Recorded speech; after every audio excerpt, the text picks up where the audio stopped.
Yeah, insane. But to be honest, I think we have to learn from this game because I think we've done a lot of things to get more than 1 point.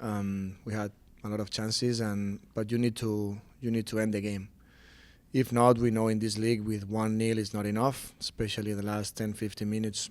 A lot of things happen, and you need to be aware. So probably with 2-0 today would have been a different game.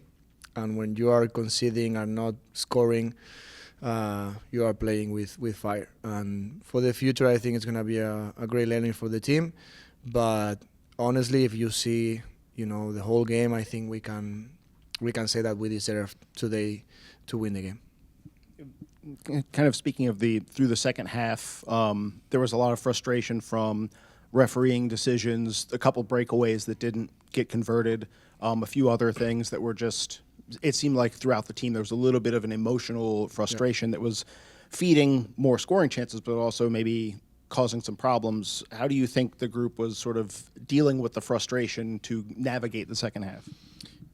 Yeah, I agree. I think not just the second half, the first half also too.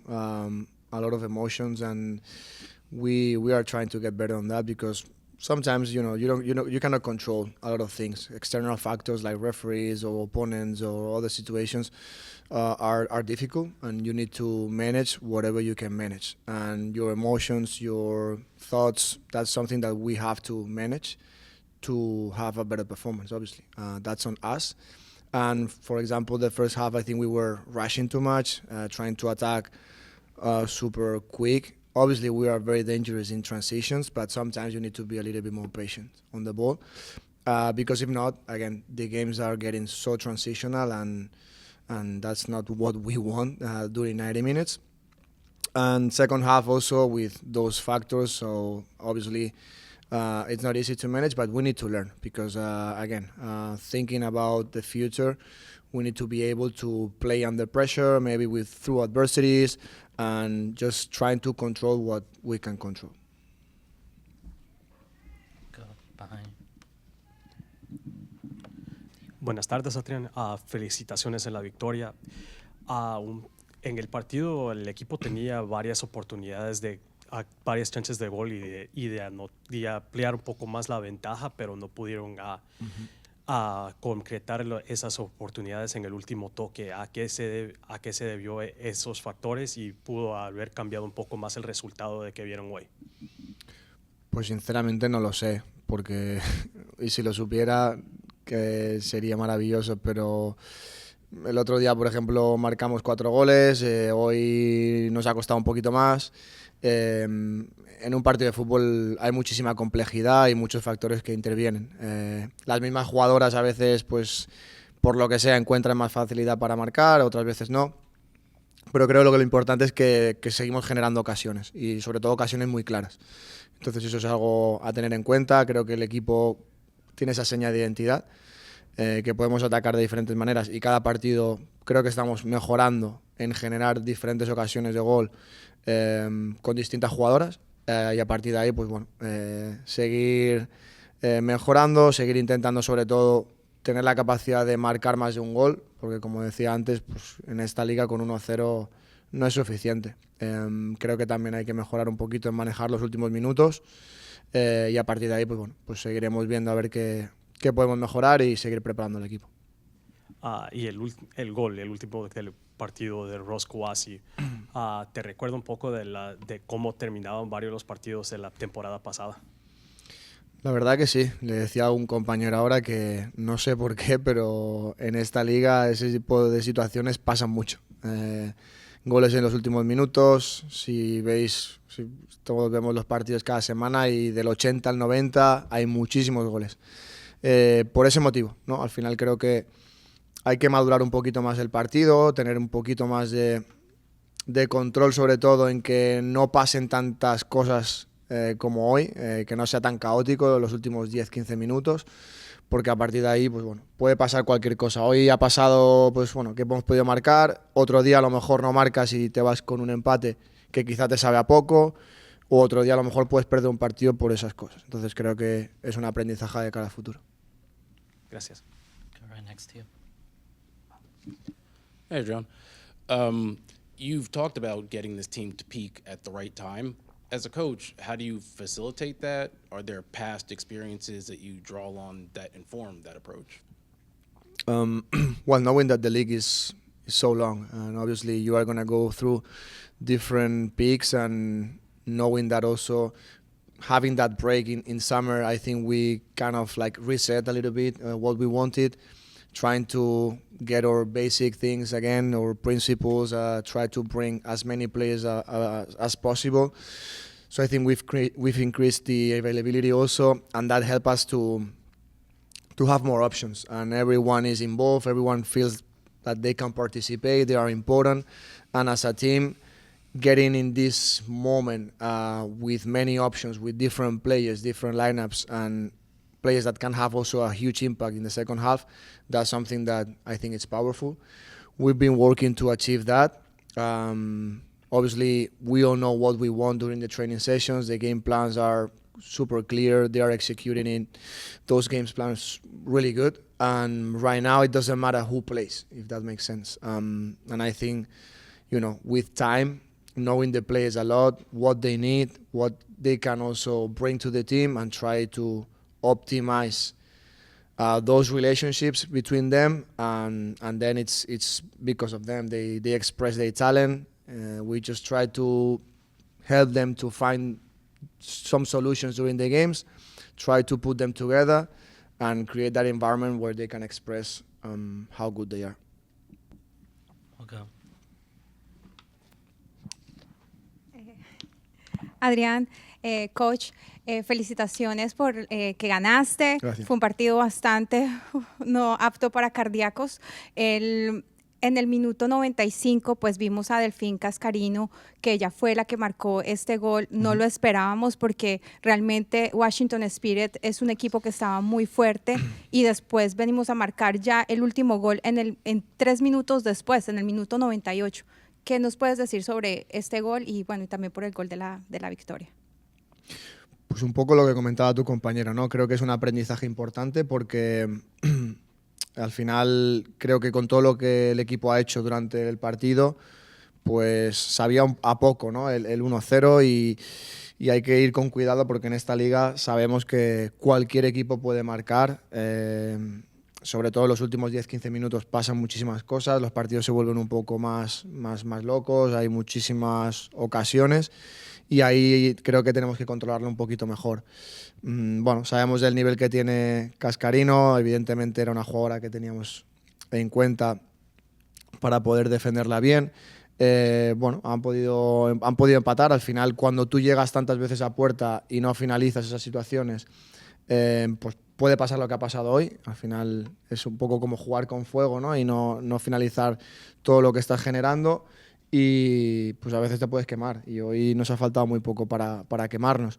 Dicho eso, creo que si analizamos todo el partido, el equipo ha hecho mucho más para que solo marcar un gol o llevarse solo un punto, ¿no? A partir de ahí, pues como siempre, muy orgulloso del equipo porque lo podemos ver, ¿no? Ya el año pasado y este año es un equipo que cree hasta el final, que nunca baja los brazos, que a pesar de que vaya ganando, perdiendo o empatando, siempre empujan hasta el final y bueno, hemos visto muchos goles en los últimos minutos y hoy ha vuelto a pasar. All right, we'll go to Emily on this side.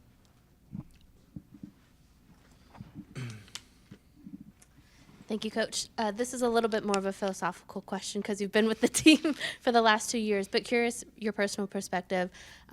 What's more challenging and rewarding from a head coaching position, to be in the driver's seat for the first half of the season like you were last year, or to be in the driver's seat head coaching as you go down the stretch? Wow. I think it seems like kind of different, to be honest, but at the end of the day, I think it's pretty similar because I think I've said that before. The first 6 months at the beginning, I was the head coach too. I was leading the team. I was making all the decisions, but it is true that we were building from the beginning, from zero. So it was like a new project. So everything was,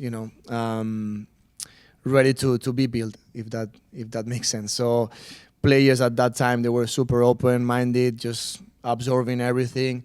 And in that period of time, I just tried to know them as much as possible, as quick as possible. I remember that we had just maybe 5 weeks, 6 weeks, and then the league started against Seattle, and we didn't have too much time. But in that time, I tried to, to lead the team, knowing them personally, professionally, and also the staff, and start building, knowing that that would be a long process.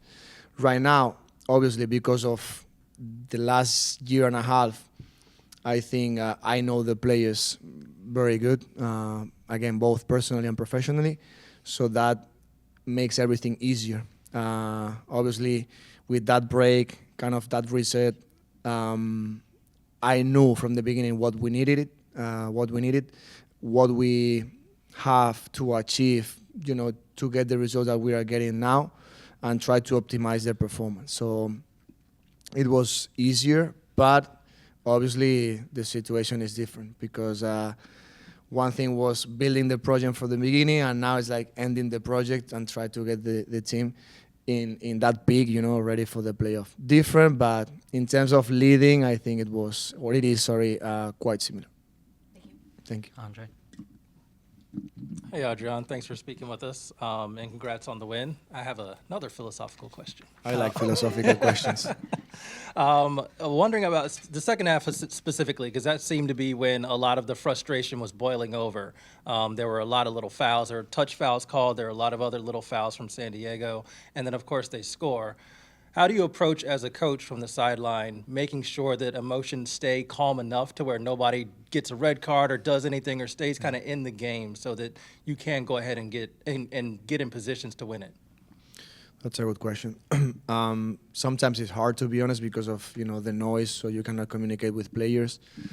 We talk about that during the halftime, trying to manage a little bit those emotions. Again, because we were maybe rushing too much, and sometimes it wasn't necessary. And I think we work a lot on that with players, being aware about which type of self-talk you are having during the game, which type of thoughts you are having, if those thoughts are bringing you X, Y, Z emotions, and try to recognize those emotions in your body, and also identifying like, hey, is that helping me? Yes, okay, keep doing that. If not, you have to change your thoughts to change your emotions. And obviously because of that, then you are gonna perform in a different way. We know that. But in that second half, I think on the sideline sometimes it's not easy again, but good learning for me also to try to communicate in a different way with players, maybe with my body language. I cannot transmit calm if I'm nervous, if that makes sense. That's something that I need to improve. Because at the end of the day, players, they don't hear you. I mean, they just see you. And you try to communicate with nonverbal communication. Also with the changes, when you have a stop, maybe it's a good time to maybe spread a message. Eye contact sometimes with players, and we try to reduce that frustration because, again, when the game is getting that crazy, it's complicated to be aligned and try to perform good. But we need to keep improving, for sure. Appreciate that answer, and obviously, got the win, so that helped. Wanted to ask about Abby O'Doon again. She's, I guess, on her fourth position that she's played for the team now. You like that, huh? I love it. So I'm wondering about her performance, but then also, we've talked to you a number of times, and you talk about spaces, not positions, and so having a player that is pretty comfortable at a lot of places around the pitch, I'm sure gives you a lot of opportunity to get her on the pitch. Absolutely. Right now, and linking that with that peak performance that we are trying. So we are trying to have, the best right now players in that moment for each game. And obviously during the week, a lot of things happen, and you just need to, find that balance between the profiles that you have, and Deb, I think, is doing a great job. I mean, jumping into the league, being young and working as she's working, playing in different positions, being that humble. Whatever you ask her, she's going to do it. And we know that she can play as a midfielder in 3 positions.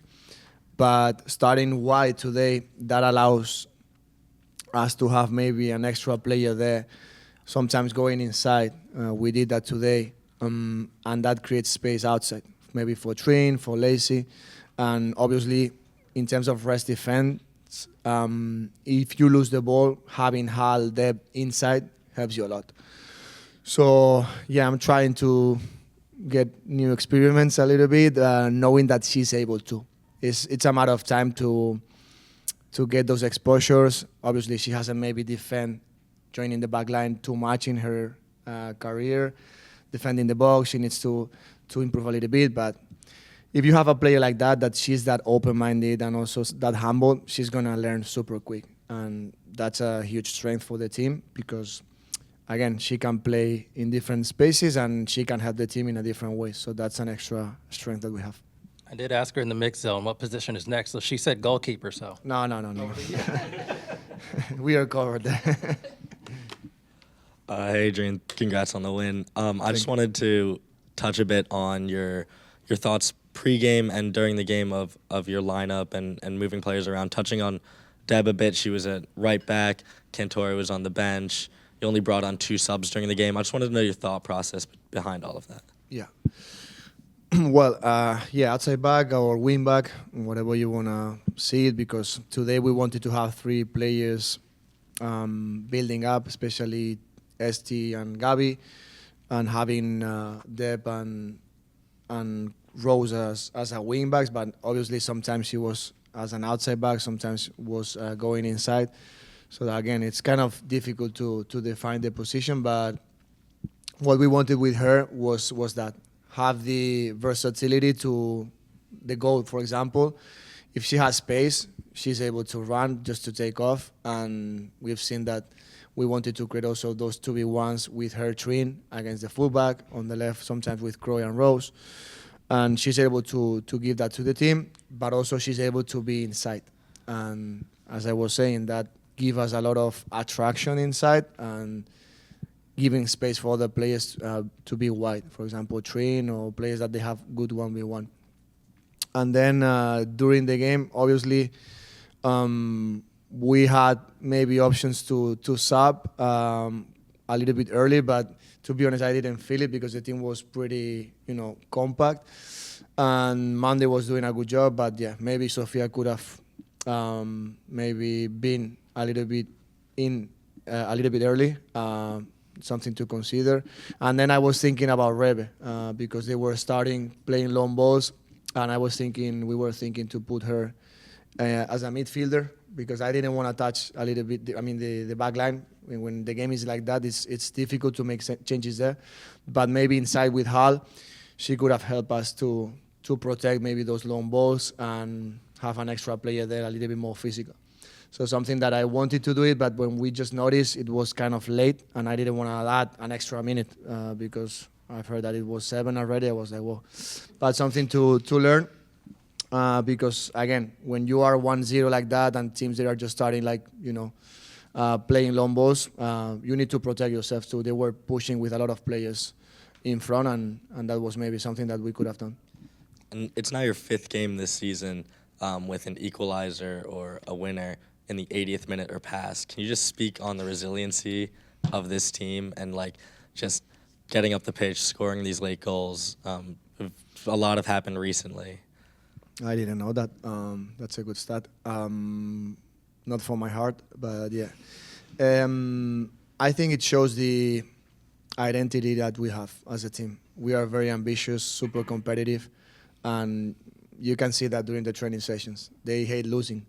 And they are, competing every day to win even a drill, whatever. They don't like losing. And when you build that mentality, and again, that's something that we started when I first came, and then obviously with Jonah, the last 2 years, the team has had that mentality, that mindset. And right now, it's not enough if you are just 1-1 tying a game. So they always want to win. And it takes time to build that during the trainings, making those competitions between them and being ambitious. We were talking about emotions, thoughts. That's a type of mindset that we always want to have. Because again, in this league, we see, I don't know how many goals we see the last 10 minutes, the last 15 minutes. It's not just about us. I mean, the all games, you have situations like that. And obviously, going into the future, you can change a game in 3-4 minutes or 2 minutes. So that's something that obviously we work on that. And I think it's something more like mental and emotional than a tactical issue. Thank you. Thank you. Anything else? We'll go 2 more.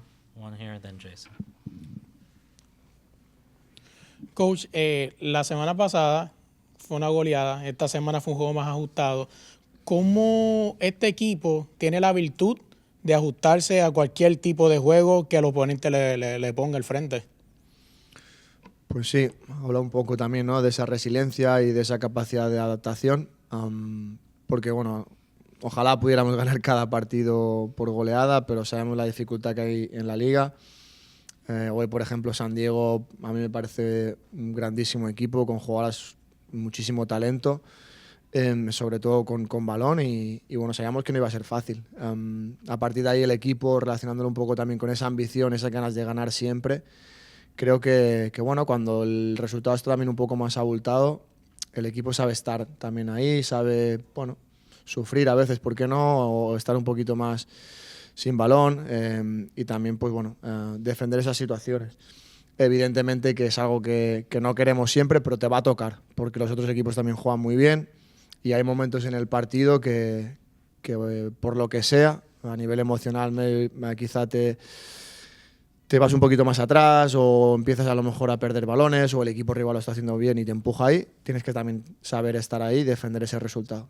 Hoy quizá podíamos haber evitado un poco la situación del 1-1, pero bueno, algo para considerar. Hablas de las emociones y te lo comentaste a un compañero en inglés que van a trabajar en ello. ¿Qué tan importante es trabajar en cuestión de las emociones, camino a los playoffs, sabiendo que los playoffs no hay mañana? Pierdes el partido, te vas para tu casa.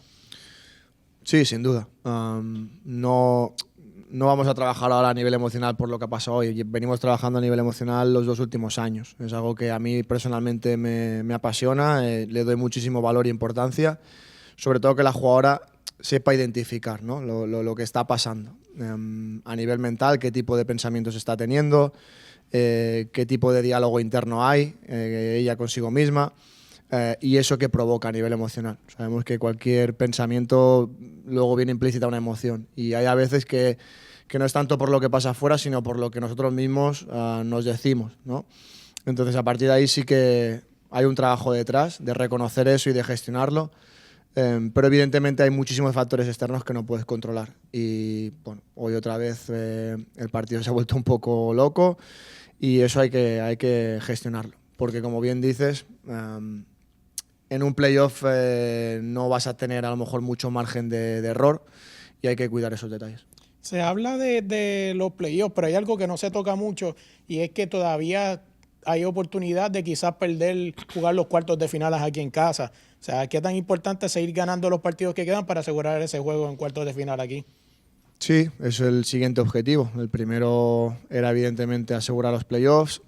Ahora queremos pues afianzar esa segunda posición para que el equipo pueda tener otra vez los 2 partidos aquí en casa. Sabemos de la importancia que eso tiene para nosotras, con nuestra afición, que hoy quiero agradecer una vez más el cariño que nos dan, porque hoy era un día para ellos, los teníamos muy presentes y evidentemente pues jugar aquí el playoff en casa es algo que todo el mundo quiere.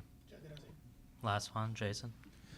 Adrián, I wanted to ask about Rose, not her goals, but from when she arrived last summer to now, whether it's on field or off field, her development. What have you seen out of her that is now, I think it's 7 goals she's scored in all competitions, whereas last year it seemed like it was everything but that. Mm-hmm. What have you seen from her growth in her game, her as a person, anything that jumps out? Well, being consistent. She's been struggling a little bit with the goal in the past, but something that we were patient enough with her because I think she's very dangerous on the ball. Super difficult to stop her. And again, I think she has that versatility that she can play on the right, on the left. This season, I was trying to give her exposure also as a 9. We saw that in CONCACAF because, again, sometimes simplifying a little bit, the situations and being closer to the goal. She's super fast, and we were emphasizing a lot those movements behind the back line. And right now in that position, sometimes as a wing back or wing, she's improving a lot, especially defending. We see her joining the back line. If teams like today, San Diego, they have fullbacks super high, she's able to drop to defend, and then once you win the ball back, she's able to attack, and that's very difficult to repeat those efforts, going back and forth. It's so difficult, and she's doing great. I mean, I'm super happy. She had today the opportunity to score the goal, give us that win, and yeah, I think she deserves it because she's training really good and also improving a lot.